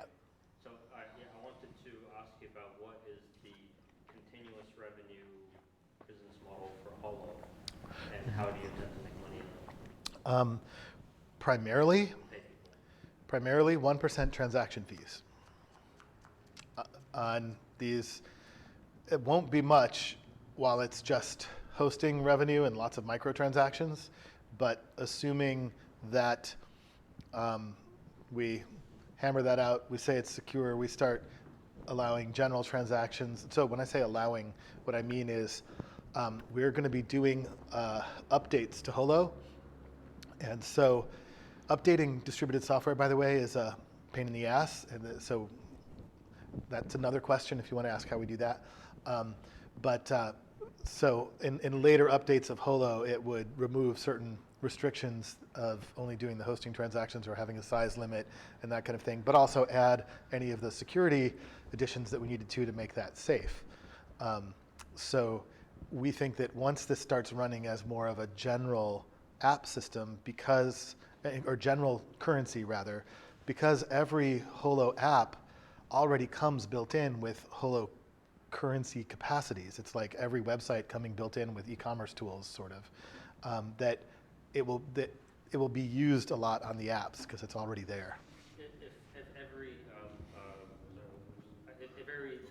dApp has its own sort of I'll call it like a spiderweb net chain system thing, and that doesn't know about the other ones, as I understand. How if you have a Holo sort of this digital currency, how does that relate to each app? If each app is on its own sort of independent cryptographic network? Because the network is not the only way to speak between apps. You can be running multiple of those apps, and so Holochain is set up. This is actually the way composability between apps works, and why we talk about Holochain apps sort of want to be microservices gathered into UIs and that type of stuff. Part of that also has to do with updates. You want to make something stable and limited where you don't have to update it a lot, and then people can rely on it. And anyway, you can do API bridges between apps. So if you want to bridge between your Twitter and your Facebook, it isn't about Twitter as an abstract entity and Facebook as an abstract entity bridging to each other. It's actually about you and the permissions you have to operate here and the permissions you have to operate there. You can allow your instances to talk to each other so that you could tweet and have that automatically jump into your Facebook or whatever, right? But it jumps over as you, with you as the agent. So when we talk about agent-centric, that's what we mean. And being able to do the bridging at the agent-centric level removes all the complexity of those permissions and all that kind of stuff. It's really just about what data can you pass locally in WebSockets, which it's pretty easy, right? And you just open up an API. You give the other app an API key basically to make certain calls across the bridge. So it's true, they don't talk to each other on the network. This Facebook network knows nothing about the Twitter network, except that it's possible that every node on that network might be running both apps as well, or at least some portion of those nodes might be running both apps, and they talk to each other. We should probably start that one up. Cool. I'm sorry, I have to leave. I'm not bored, but someone's picking my dog up shortly, and I should probably be there so that can happen. I'm not bored. I'm sorry. All good. Would it be okay if we just address a couple of the questions? Online, yeah. I did want to say one thing before I left. Sorry, two things. No, but very, very, very brief things. They're not questions, they're not going to declaim things. One thing is, in these situations, there's always a couple of strong people who really engage. I think it's sometimes really useful to sit back and be quiet, and let the people who are a bit quieter and make space for them to ask questions or get involved in the conversation, because it's too easy for us to be like, Chris, shut the fuck up, I've got something to say, what are you talking about? Other people may have valid things to say, often really do, or valid things to ask. I just wanted to throw that out there as a general community development, safe space kind of thing. The other one is, and I'm just gonna like drop the mic and walk away. This is high technology. If we're talking about how this could be transformative for societies and communities and how they engage, cool, this is high tech. What does this mean for somebody on the ground? Like an NGO who barely knows how to run a website. Yeah. And we're asking them to understand this and know how it works and understand it conceptually enough that they can hold their own instance of it, because this is decentralized. It's just a thought point. It's like, what does this look like for the people so that we don't keep leaving people behind? Yeah, just really briefly though, to that second one though, very few people know enough about optics and lasers and that kind of stuff to build a Blu-ray DVD player, but pretty much everyone can operate one. And so, It's just making sure that we don't make the assumption that everyone can do this. right, If you don't have a phone, if you don't have access to an app, yep, are we leaving them behind? How does that look? yep. This is why census is That's, still we're people going to need work on ask that. people. Yeah, we've got to get there. No, it was just a Yeah. point. Sorry, everyone. All good. Amazing. Bye, Amy. Online questions, hold on. Go on, Chris. A couple of online questions. So basically, where does this fit in the picture of Ceptr and the process of moving to the complete Ceptr within the Holochain roadmap? In some ways, it's just an on-ramp for Ceptr. It doesn't really build Ceptr. It gives us a place to prove this aspect of the Ceptr architecture. But Ceptr has fundamentally different low-level semantics that are not built into Holochain, so it doesn't automatically build Ceptr. But it's a part of it. No, it's not a part of it. It's more like a path to it. Ceptr is so weird, if we tell the truth about it. Even people who are getting really excited about one part, they're like trying to solve a problem, they're looking for a good solution, they're doing weird Google searches, they find us, they're like, holy, this is a great solution. What they're doing with that is a perfect kind of thing. I want to try that. And then they start trying to figure out the rest of Ceptr, and it's like, you don't just have to, we're not just doing one thing differently, we're doing like a dozen things differently, and it's sort of like have to break your brain to wrap to get an understanding of it, and it's hard for people to onboard into it. And so in some ways for us, Holochain is the on-ramp in terms of, look, this is different and it worked, so trust us on some of these other things that are different and come try that, or So it's more of a stepping stone than a component. Exactly. So what Chris just said is it's more of a stepping stone than a component. There's another question from the same chat. Is there a gamification strategy to make all the potential currency possibilities real to people and to increase play in the potential apps and ethos on Holochain? So is there a gamification strategy to make all of the currencies, I assume they mean across all those levels of wealth and all the types of currencies that we're talking about, real, and make them like easier for people to build or use or whatever?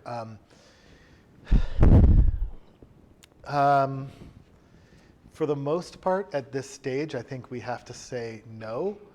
That is, I mean, we keep trying to tell the story. We keep trying to share these perspectives. We would like to build a community of practice of people who want to build those, think of currencies in those ways. But we don't have a clear gamification strategy for it. However, Holo's currency and the design of that currency is also introducing some of these aspects. Holo's currency is not a token, it's a crypto accounting system. It's not created from nothing. Like we create tokens, it's every credit that goes into somebody's account has a counterbalancing debit. So when we do an ICO, which we're doing right now, that means that when we credit your account, our account is debited. We go into debt the amount that we're raising, which makes sense, right? Which is actually responsible. This would be like an ethical way of doing an ICO. There's a bunch of other things, but in particular, what we're trying to do with Holo's fuel currency is make cryptocurrency safe for normal humans.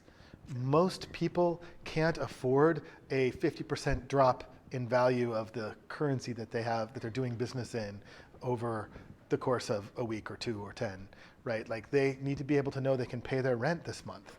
And right now, cryptocurrencies are these massive volatile speculation markets. So Holo Fuel is actually designed as an asset-backed currency for value stability. And it's backed by the asset of computing power. And I actually was going to say this earlier when Amy asked about ecosystem services. Part of the design of that is the carrying capacity of the hosting ecosystem is what controls the supply of the currency. So you know how much supply based on the carrying capacity, and you're not outstripping it. And that's what makes it value stable. The other part is that because it's a mutual credit currency, meaning this accounting type of thing, sort of a double entry accounting, what that means is that there's a kind of equilibrium always in play. Every positive balance, or the sum of all the positive balances equals the sum of all the negative balances. What that means is there's always zero, net zero in the system. The system is actually built around an equilibrium. And then the game of managing active supply is managing credit limits. How much people can go into the negative determines how much positive supply there is, right? And so when you make the credit limits be based on, for example, hosts getting a credit limit that approximately reflects their last 3 months of hosting earnings, I say approximately because there's some anti-gaming features in the algorithm that makes it not exactly equal. But approximately your last few months of hosting earnings, you get that as a credit limit. You could spend into the negative. Doesn't mean everybody has spent into the negative, by the way, but it also means credit limits expand and contract based on actual market behaviors. So the currency, instead of jumping wildly up and down because of changes in demand or something like that, it can actually breathe. It can expand. The supply can expand and contract. So there's a whole bunch of different features for thinking about currency that we're building even into our currency. That's a monetary. It's not even one of the deeper levels of currency.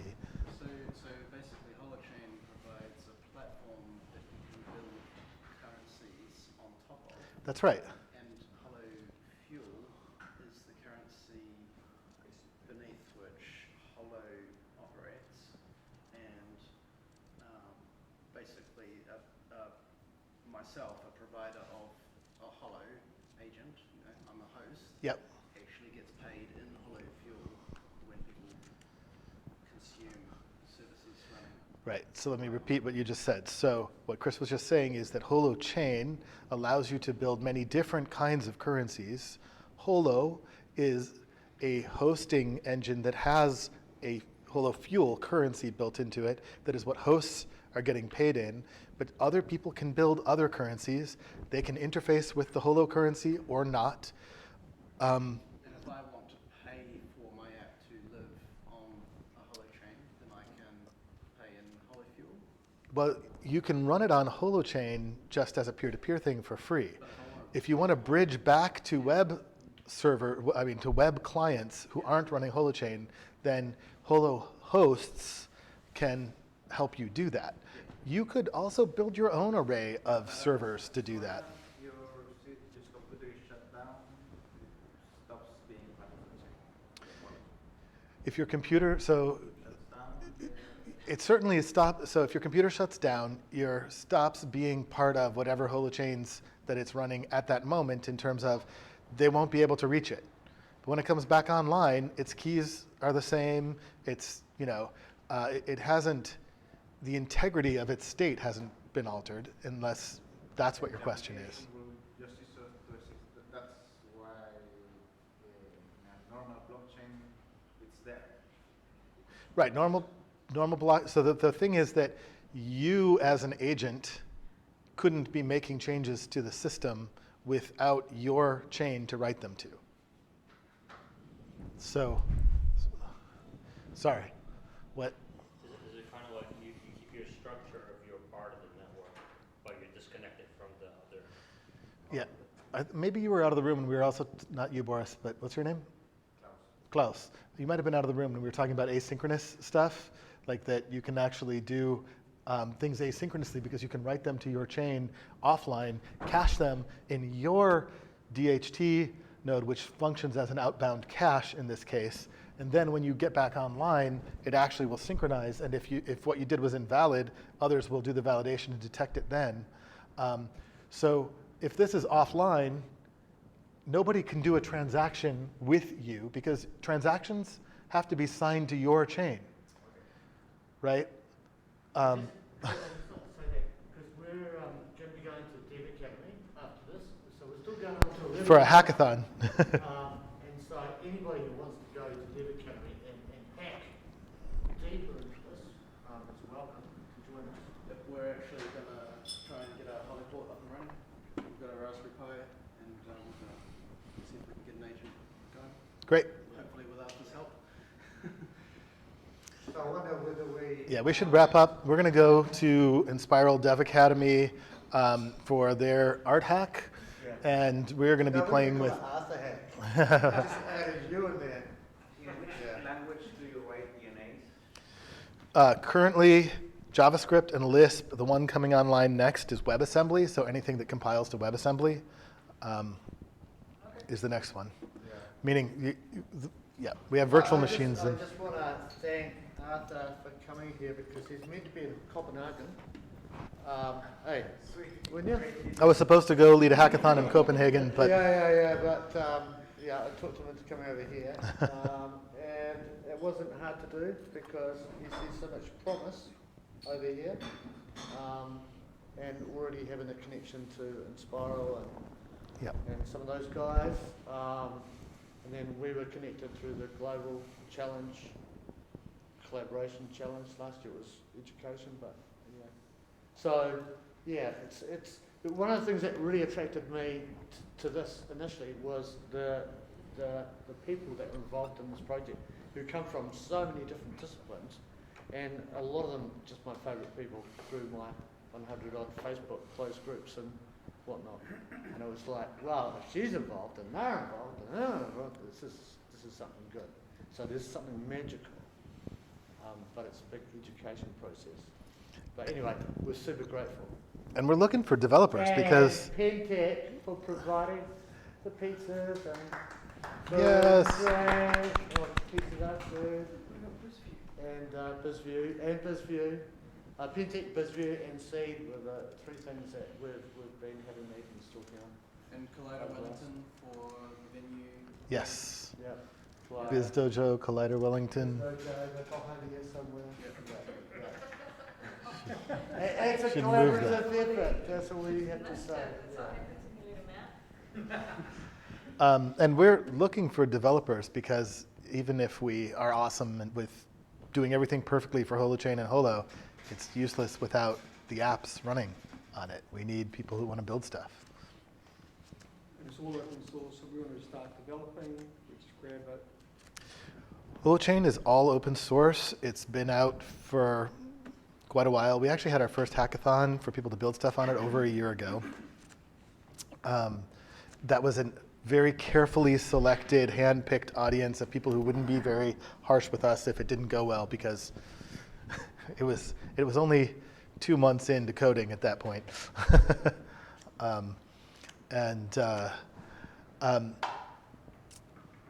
Shoot, I forgot what to say. Oh, but yeah, it's good enough. I'll forget about the other thing.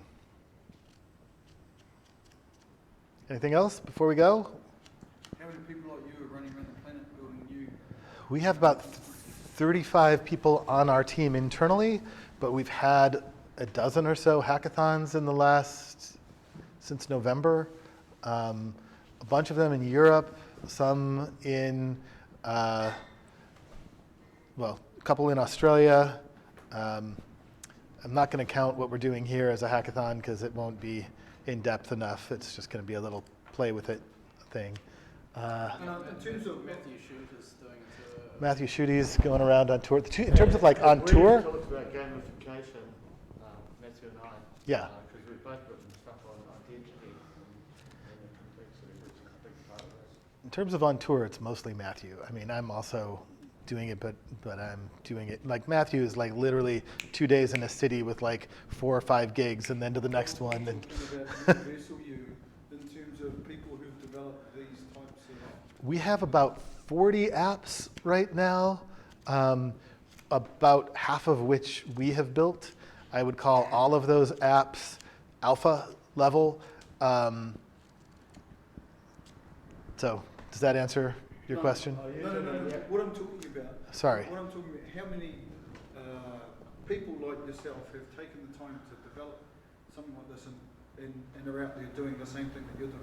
Like competing platforms. Oh, well, there's a lot of alt blockchain type things, and some of them are like Hashgraph being a good example is starting to branch away from completely data centric. They're hybrid to agent centric, but also right here in Wellington, I mean, Scuttlebutt. You guys familiar? Like that is agent centric. It doesn't have a global lookup space. It doesn't have a global coherence space, but it does a bunch of the kinds of things that you can do in an agent-centric manner. I actually think of Scuttlebutt as a little bit more message-centric, in that that's kind of what moves around, but it's all signed by an agent and all that kind of thing. And there's, I would say, like DAT, and there's one other one that I've seen that seem like they're kind of making the jump over to agent-centric, but most of those are still pretty file-focused, not app-focused, not about sort of running shared code. So it's about 40. No, I would say there's about 5 of those types. I'm saying 40 apps have been built on Holochain, something like that. Okay, shall we wrap it up? Yes, let's wrap it up. Thank you all.